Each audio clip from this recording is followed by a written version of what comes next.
We're going to cover the history of the Kadoorie Research and Education Centre. Back in the late 1980s, there was a lot of concern in the UK about the quality of trauma care and emergency care. We were fortunate at that time to come together with a group of new consultants in the trauma service, as well as some innovative nursing and allied health professionals. And so we took on a whole new experiment to say, could we redesign a service that would address the oncoming training issues around European Working Time Directive, that would address the quality of care, the 24-hour need for a high quality service, as well as that element around professional development and training. We decided to build the whole service on three philosophies: that all care should be given either directly by or under the direct supervision of a fully trained surgeon. That every clinical experience should be a learning opportunity, as well as to establish a multidisciplinary team to achieve the best and transferable research outcome. Well, we came up with a service model that put the consultant's 24-hour resident in the hospital alongside a resident junior team who were training. We had team-based rolling surgical care. We had 12-hour operating lists every day of the week, 7-day clinics, trauma technicians who were picking up many of the duties that didn't require the clinical expertise. And we had 7-day allied health support with physiotherapy.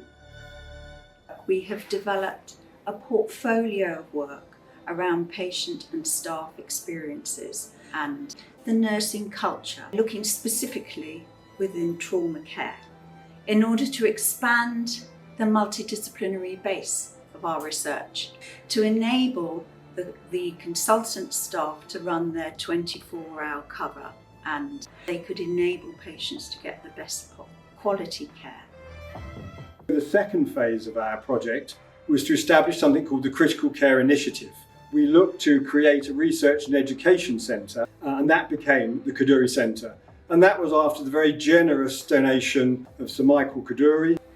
Sir Michael, who was a patient of ours, he suffered severe multiple injuries in a car accident involving a classic car in 1998.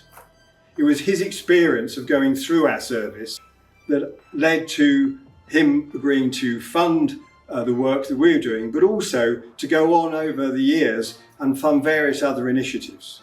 The chairs in trauma surgery, trauma rehabilitation, and in emergency medicine.